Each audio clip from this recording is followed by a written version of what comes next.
Begin the current Daf, Pesachim Daf Mem Aleph. Begin 9 lines down at the top of the Yamid. The Gemara continues to explain the halacha of the previous Mishnah, continuing on the halacha of cooking the carbon Pesach, which is forbidden in the Torah. And the Gemara discusses certain parameters of this halacha. She is corresponds because of Cheskel, Trinit, and Davachaim. Krishna was joining us for today's Daf.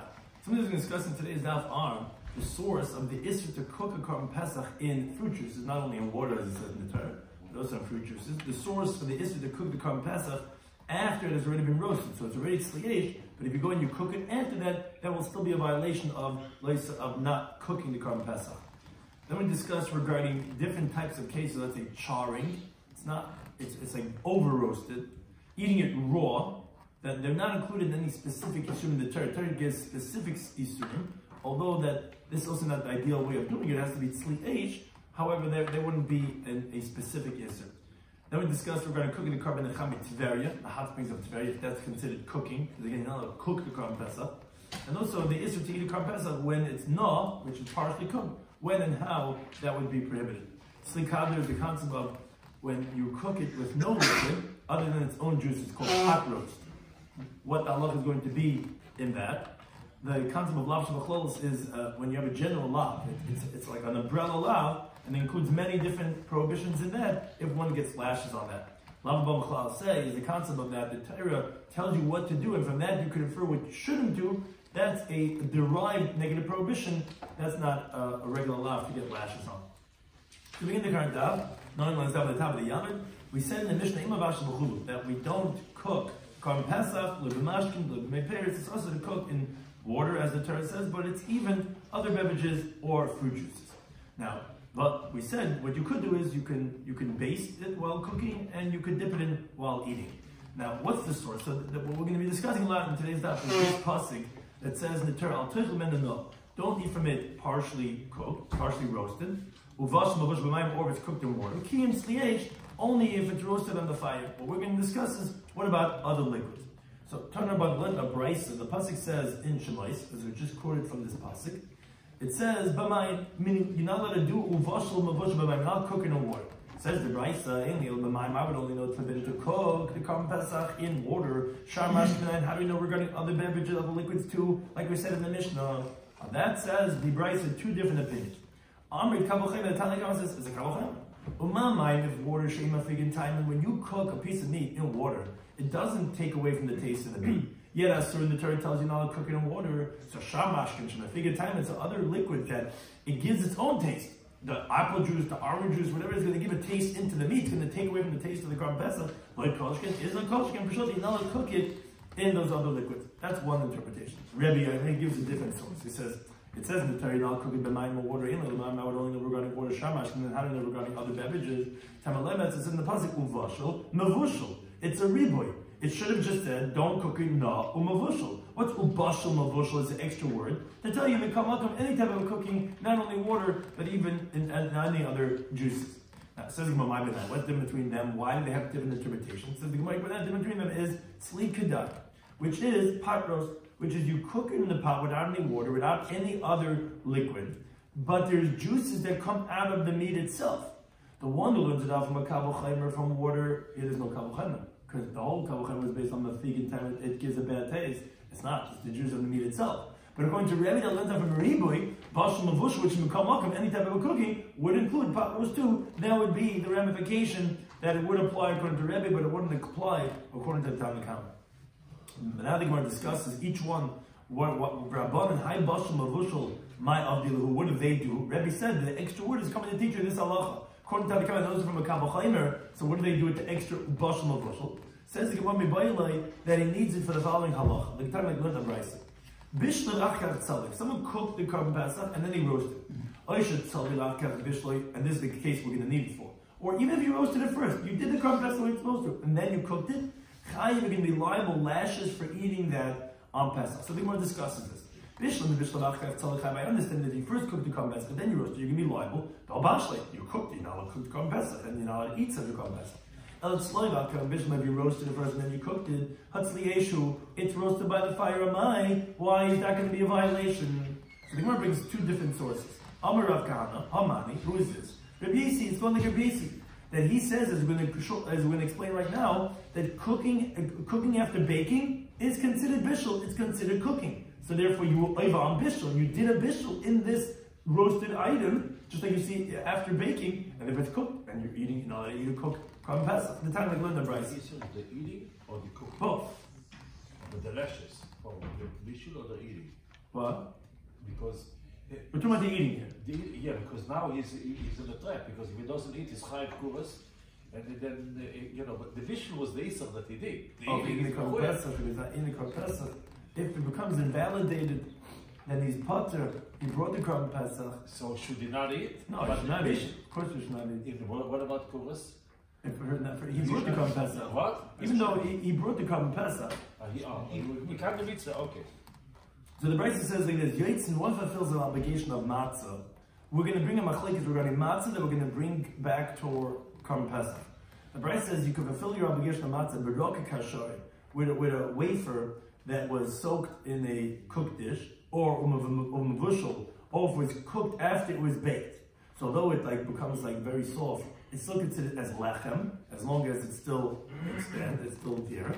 So as long as Shloimy Schwartzberg, that it didn't totally dissolve, you can fulfill your mitzvah matzah with these matzahs that were cooked. That's the Remeir. So you see Remeir holds that cooking afterwards does not make it ois, baked. Rabbi Yisrael, he says, no, you could fulfill your obligation with the wafer that was soaked. But not if it was cooked. Even if it was not dissolved. Why? Because it's not considered lechem anymore. So although it was originally baked in the oven, but once you went and you subsequently cooked it, it nullifies from the status of lechem, and there was not lechem anymore. You're not going to fulfill your yechiva matzah. Also, same thing over here by the Korban Pesach. The fact that you went ahead and you subsequently went and you cooked it, that made it not roasted anymore. It precluded it from being. That's the reason for why if you roast it and then you subsequently baked it, you can be chayv. Ulam, he says, no, for Remeir, you could even say, it's going like Remeir who holds that usually that it's not a problem about cooking after you bake it. But Shani Halcha, here by the Korban Pesach, it's different than matzah, because the Alkar, the Pasuk says, uvashal mavushal. It should have just said mavushal, and it says, an extra word, become welcome to tell you that it's exesa kasa by Pesach. That's what we needed to tell you that you're going to be chayiv on a bishul, nachar tzli, and therefore, again, that answered the question according to the Kama. What's going to be the reasoning for a vashal and vashal? According to Rebbe, it's coming to tell you this halacha of cooking in other juices. According to the Kama, you know it from a kabel chayim. What do you need vashal and vashal? To tell you, even if you're cooking after it's roasted, that's what it's coming to tell you in that halacha. It tells you that why that Rabbi Yisi, but al kapan you need the pasuk to tell you this teaching. Talking about the Brisa, you would think, okay, if you went ahead and you over roasted it, you made it singed, you burnt it, you would think Yechai would be liable. Why? Because it's not sli eish. It's not roasted by the fire. It's kli eish, like Rashi says. It's like burnt by the fire. It's not roasted by the fire. It's called sarov. So you'd think you'd be chayiv when you eat the Korban Pesach. Tamalina, as the pasuk teaches, no, you should not eat from it partially roasted, or if it's cooked in water, which is no avashim bushel matlucha. What I told you was, like we see in this pasuk, what are the unacceptable methods of eating the Korban Pesach? As recorded in this pasuk before, you really learn out three things from this pasuk. No, it's half roasted. That's a specific scenario. Don't eat it if it's cooked. That's also specific. And then it says, which we're going to shortly explain, ki im sliesh. Anything other than roasted over fire is a lav shabachal. This is included in it can't be roasted. So what the Bryce is saying is, no, I told you partially roasted or cooked, that's a problem. But now if it's over roasted, that wasn't included, that was not an isser mentioned in the Torah. Now it says, what's the case of sleep called tzarka? So Rashi says, if you make it totally burnt, that's something which you're not going to eat. Now, continuing on this theme regarding types of cooking of the Korban Pesach, talking about Linda Brisa. You would think that if you would eat a kazayis of the Korban Pesach totally raw, you didn't roast it at all, you would think that you'd be liable. That's a pasuk teaches, I'll take them in no. Don't eat from it partially roasted, which is roasted but not, it's like halfway roasted. Avashal or if it's cooked. Which again, no avashal amartilcha. What I told you is, you violate if you do it partially or if it's cooked. But not if it's raw. If it's totally raw, that's not included in any of this too. Now, Continue to Bryce, so you think it would be initially permitted to eat a carbon pesach raw, and there wouldn't even be any prohibition at all. This is the third part of the pasuk. Keen sli. However, it has to be roasted by the fire, not this, which is not roasted at all. Now that's what we call a lav shebachlalis, and this Tana holds that you don't get lashes on the lav shebachlalis. Therefore, we said that if you eat raw, you're going to be potter, because although there's the isser of keen sli, but that's still a lav shebachlalis, a general categorical prohibition, which includes many different things. Anything that's not roasted by the fire is included. So therefore, that's what we're saying, that even though you're over on this third category, but you're not going to go ahead and get lashes. Now, it says, let me know what's the case of na. Amarav, kida amri parsa, like the Persians say, avarnim, which it's a type of roasting that the Persians would call avarnim. In Hebrew, that's called na. It's like a halfway roasted. It's like a medium rare or whatever it is. It's like you put it on the fire. It doesn't make it totally roasted. That's what you're not allowed to eat the carbon pesach. Now, continuing on this theme, another case, on the third one here in this chart, Amrav Chizda says, Maval shel Chamik Tveria. Someone cooks in Chamik Tveria, which are the hot springs in Tveria. So if he cooks b'Shabbos on Shabbos, he's patur. It's exempt for cooking because it's not considered bishul. It's not considered cooking. But on Pesach, shebishul b'Chamik Tveria, if he cooks the carbon pesach in the hot springs of Tveria Chayim, then he's mechayev for eating it. And the Gemara assumes that means to say because of the Torah tells you not to eat it mavushal, to eat a cook. So the Gemara says, well, that's difficult. Why tell on the Shabbos that you're not going to be chayav for cooking in the hot springs of Tveria?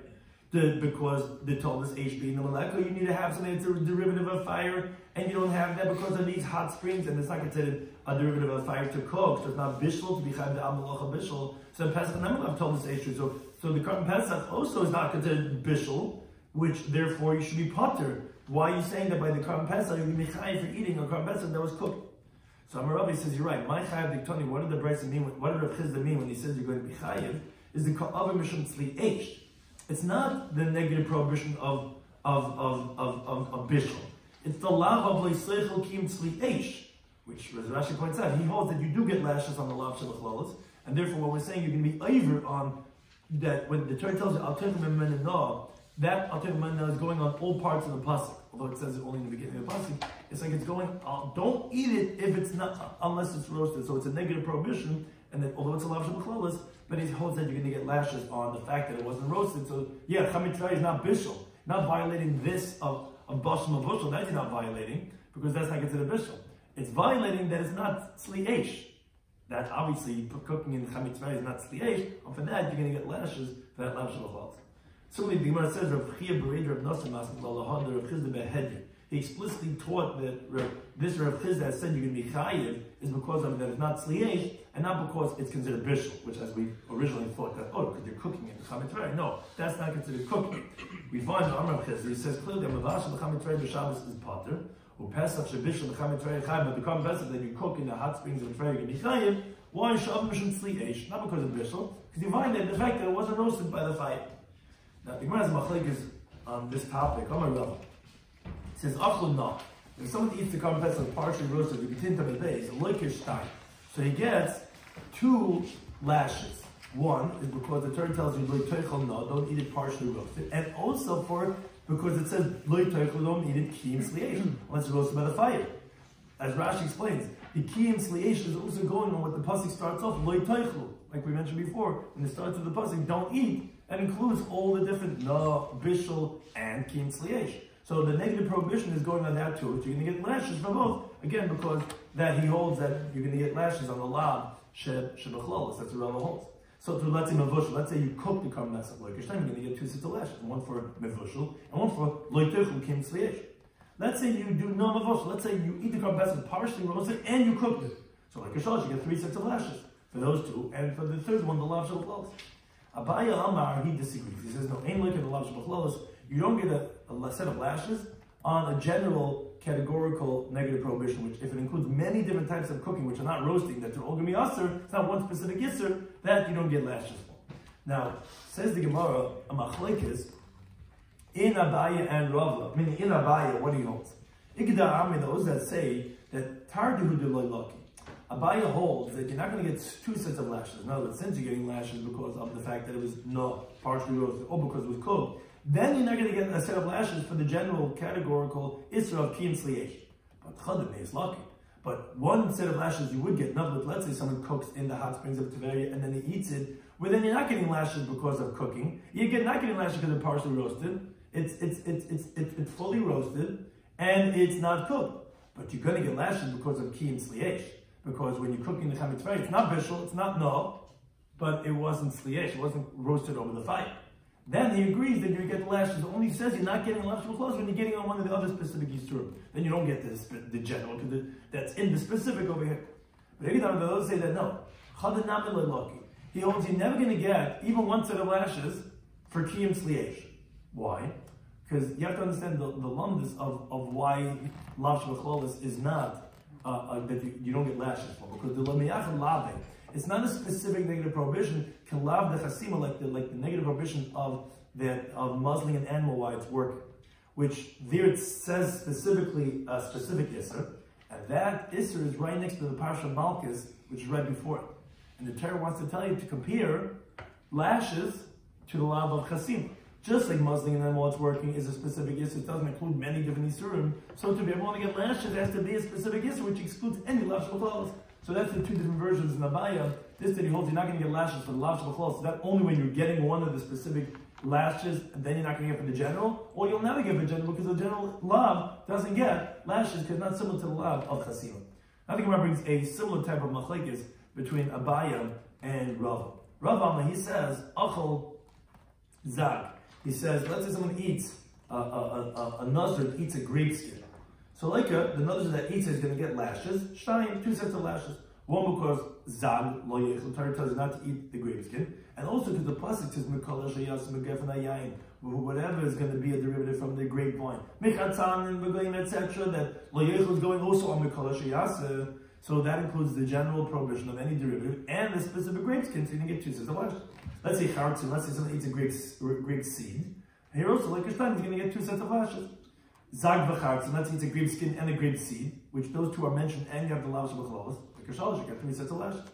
Abayam, again, like in previously, he disagrees, says, no, ain't like a lav shebachlolis. You don't get lashes for a general prohibition, so you're not going to get lashes for B'kol Sheyasa because of the lav shebachlolis, which includes grape skins, grape seeds, moist grapes, dried grapes, the leaves, the shoots, all that's included. So it's a lav shebachlolis. It says, Abai, you're not going to get that. And here also, like we said before, those that say tartu delay lucky, you're not going to get two sets of lashes. Where? If you ate a grape skin or a grape seed, you're going to get lashes on them. Then you're not going to get additionally for Mikol Sheyasa.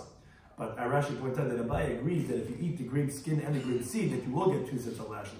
Because there, each one is specified in the Torah, which lo yechel is going on both of them specifically. So it's like as if you wrote a negative prohibition on each one, as the Gemara says, that the Abai doesn't disagree, he only disagrees on the lashes on the Mikol Sheyasa. But Chadim is lucky. But if, let's say, you ate the leaves of a grapevine, or the shoots of a grapevine, where then you're not going to get lashes for the grape skin or the grape seed, then you would get lashes from Mikol Sheyasa.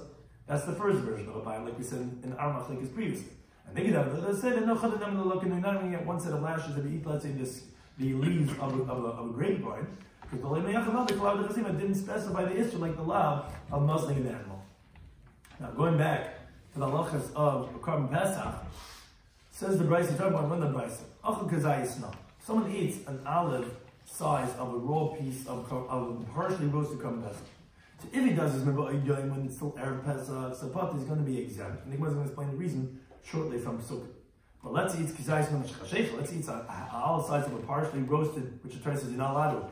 And kizayis the shiur of Israchila, when it gets dark, then the is going to be chai. That's one case. Let's eat kizayis slimin boidim. Let's eat an olive size of the roasted Korban Pesach, which is what you're supposed to eat on the Seder night. But yet me boidim on Erev Pesach. Then loy pasal asmam nechabur. He did not invalidate himself from the rest of his group that was eating the Korban Pesach. Because the Gemara is going to tell us later on that Bivam and Aleph, the Korban Pesach cannot be eaten not by two groups as one, and some of the eats cannot eat in two different places, which we learn out because the B'bai Sechad Yochel has to be eaten in one house, which the Targum translates as the Chabur Chadei Safar. You have to eat in one Chabur.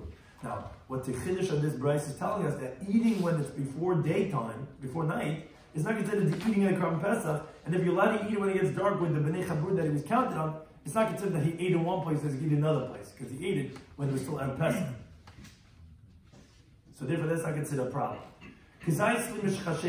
Let's say he eats, however, an olive size of the roasted korban pesach when it got dark already, from the pesach that he was counted on. So then then he invalidated himself from the rest of his group, like we explained, because he can't eat in two different places. So he first went right before, after Ma'ariv, he quickly makes kiddush and he wants to eat a piece of korban pesach in the coffee room, and then he goes later on to his chabur. You can't. You eat the korban pesach in two different places. If he ate from before pesach, he got ripped off a piece of the shtickle roast over there on the side, that wouldn't be a problem. Now, Tanya was learning another brayso.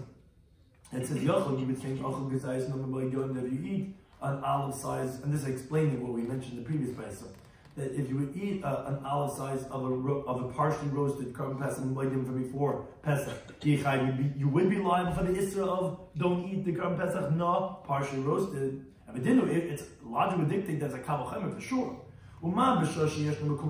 If at the Seder night, which is the time when you're commanded to get up and eat the korban pesach in the state of roasted, then even when you're supposed to eat from it, there's an issue of eating it from partially roasted. So then then at a time when you're not even allowed to eat, even if it's roasted, you don't even have the heter of eating it roasted, it's not for sure going to be a problem to eat it when it's partially roasted, and then you should get the Easter even when it's before cooked. At least at night you could eat it some way, roasted. Even then, when you could eat it roasted, no, but not no. So Erev Pesach, when you can't even eat it roasted, Allah is coming back, then you can't eat it where it's partially roasted when it's not. That's the logic that the Bryce is saying.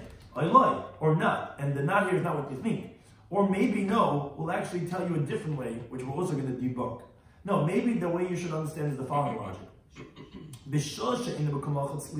At a time when you don't even have the mitzvah of getting up and eating it roasted, which is during the daytime, which then it's very severe. Maybe only then there's the issue of eating it partially roasted. But at a time when you have the mitzvah to get up and eat it roasted, which at nighttime, which the pasuk says, eat this meat on this night, maybe maybe actually you don't even have the issue then of eating it partially roasted. And says the Bryce of Al-Titma, don't wonder. I'll tell you why. Because we find that the korban pesach is totally permitted in regards to when it's roasted. In other words, even though when it was roasted, which was forbidden to eat it during the daytime, like the pasuk says, you're supposed to eat it at the nighttime, not during the daytime. And when it gets dark, whatever was forbidden up until now of eating it roasted is now going to be permitted. So maybe say that although it's not likachilo, although it's not initially permitted to eat it partially roasted, but maybe you would not be chayav if you eat it partially roasted at nighttime. That's the other way you would say the logic, because you see it's what the mochalalik. You see what was forbidden up until now becomes permitted. So maybe although it's not like it's chilul, no, but maybe we're actually not going to give you the lashes if you eat it at nighttime. That's what Pasuk has to teach us. I'll tell you and now don't eat from it partially roasted, or if it's cooked in water, ki im sli'esh, unless if it's roasted. Now, those last words, says the Brisa, she'en tamalayma. It's not teaching us anything with the words ki im sli'esh. As Rashi says, because the pasuk already told us, sli'esh umatzis b'gayim, already told us that you have to roast in the fire. Vos looks to at the end, ki im sli'esh, from ki im sli'esh. I know already. What's ki im sli'esh? Matam alemi ki im sli'esh, what's it going to tell us? I'm going to tell you, b'shot, comparing. At a time when it's ki and sliish, when you have the mitzvah of going and eating it roasted by the fire, which is at night time, then you have the isser of eating it partially roasted. But at a time in daytime, when you don't have the time of saying go ahead and eat it roasted, because that's only at night time, then you're not going to have the isser of the liability of eating it when it's partially roasted. And therefore that's the source of the halacha that we said, that the Gezayis number by Yom going to be potter. It's only at night time that you're going to be chayav, because we're comparing it to ki im sliyesh. Now, Rabbi Yomi actually gives a different drasha. He says, ekra ani bashal. He says that it would be enough when the Torah was telling you not to eat the korban pesach cooked, to just say cooked. Matam leva mavushal. What's bashal mavushal? Why you have to add on the extra word mavushal? Says Rabbi Shloimy, because you would think that ainly that it wouldn't be liable for eating the meat of the korban pesach, only if it was cooked at nighttime, which is the primary time when it's forbidden. Bishlam, let's say you cooked it when it was Erev Yom Tov, when it was before it got dark, and then you eat it when it got dark. Now, how do we know that that type of cooking would also be the prohibited cooking that would make you liable for eating at nighttime? As I have to say another time, the word mavushal, to tell you any time that you cooked it, even if you cooked it at Pesach, if you eat it at the Seder night when it's cooked, you're going to be liable for eating it cooked. Says the Gemara, how could Rebbe say that that's what we learned from Bashim Avushal? Bahai Bashim Avushal, after Rebbe already used, he himself had expounded previously that the word Bashim Avushal, that's where we start off the daf, is Lisli Kadar, is not only water, we said his opinion is more stringent than they come, even pot roast. Well, the Shamashim, other beverages, that's where the word Mavosh comes to tell you, not only water. So how can you tell me it's coming to tell you that even if you cook it during the daytime, that's what extra Mavosh, it comes to tell you that the Isra is Bashar Mashkin. Says Gemara, you're right. But in case if that would be the case, Lema Kra the Pasuk should have said, Oy Bashal Bashal, Oy Mavoshal Mavoshal, should have kept the same word, just repeated it twice. An extra word, I would have told you that to learn one of these two halachas. My Bashal Mavoshal. Why, when you repeat the word, you even change the word itself? It's going to tell you that you make another drasha. Shabbat and Tarki, you learn it both. You learn out the halacha of Shamashkin, and you learn out that the problem of the bishul is even during the daytime. Now, continue on the same time, I learn a brayso. Someone eats roast from when it's Erev Pesach, so then he's going to be liable because that there's a liability of eating a korban Pesach on Erev Pesach. Now, if you eat in olive size of partial roast when they get dark, they're chayv. So says the Gemara the following deed. We're learning that of the roast, which is similar to that of the liability of when it's with this that you say yechayev tzli meb'oidoim. You tell me it's dumi dana is similar to that of when it's partially roasted, which is a liability of when you eat it when it's dark. Samana balav, just like when you eat it partially roasted, is negative prohibition. Atzli balav. So when it's roasted, you eat it during the daytime, you're telling me that you're going to get a negative prohibition. So says the Gemara, I don't understand. Bishlam and I understand regarding this halacha, partially roasted, that the chsiv, it says a pasuk, Al techem and no, don't eat it partially roasted. So we know it's a negative prohibition when you eat it at nighttime. And it's slim and all, but to tell me that you're liable for eating when it's roasted during the daytime, where do you know this from? That's a negative prohibition. So it says the Gemara, because it says in the pasuk in Shemais, it says you should eat this meat on this night, which tells you b'layla in at nighttime, yes, but in the daytime not. So you see that you're not supposed to eat it during the daytime. Says the Gemara, hi, that's lava b'machal seinu. That's what's called a negative prohibition derived from a positive command. It doesn't tell you not to eat it during the daytime. It says eat it at nighttime. You're deriving the daytime not. That's a lava b'machal seinu.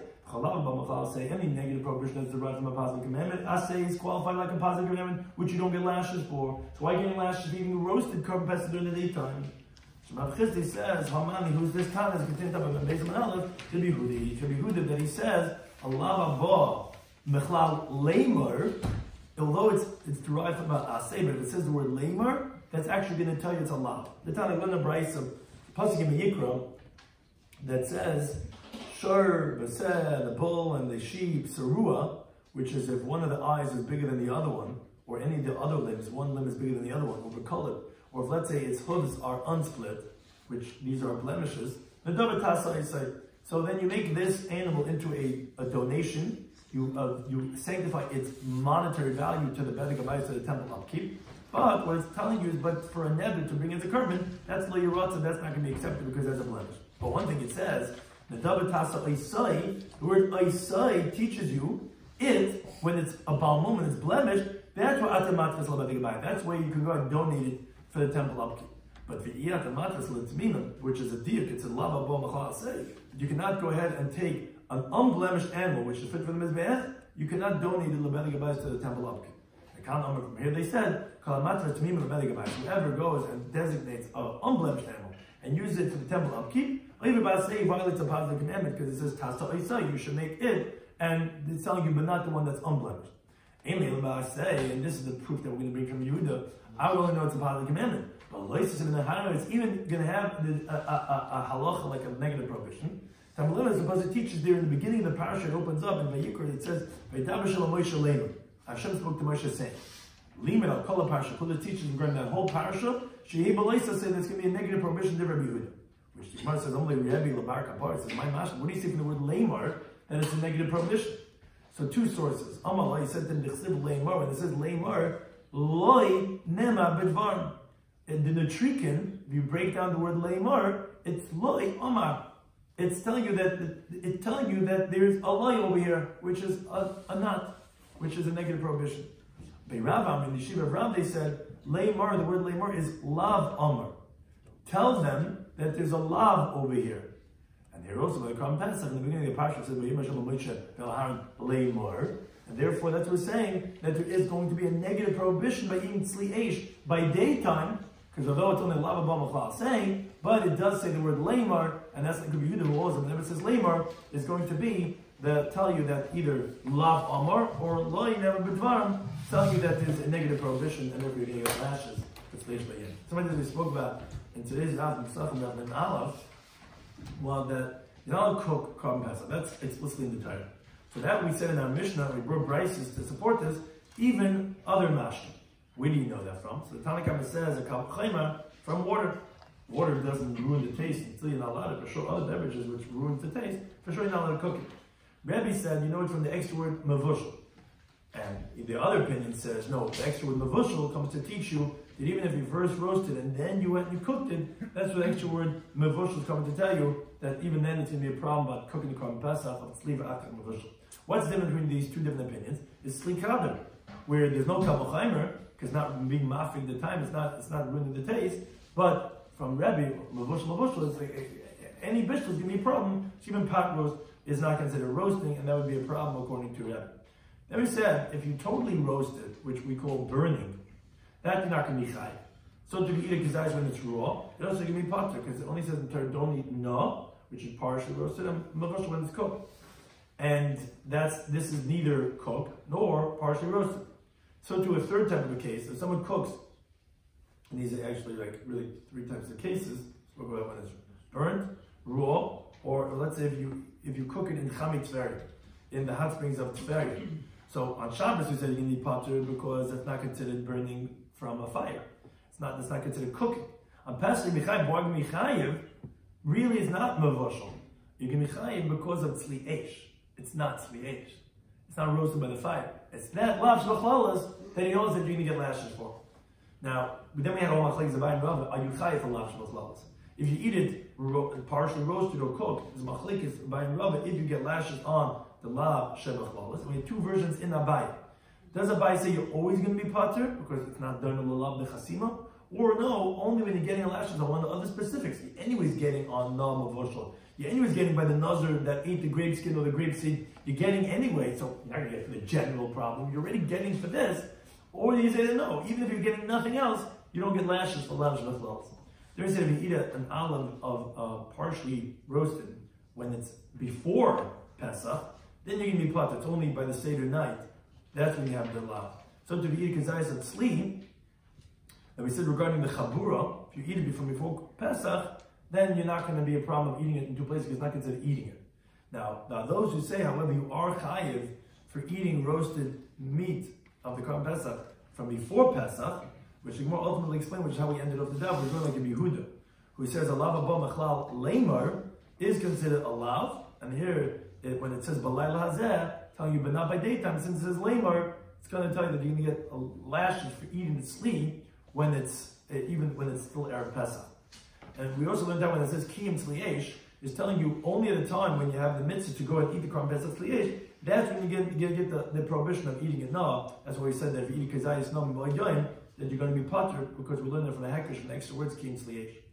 We also said another interpretation, another source for when it says bashal mavushal, what that's going to tell you, Rebbe says, is that even if you went and you cooked it from before Yom Tov, if you eat it at night, that's going to be a violation.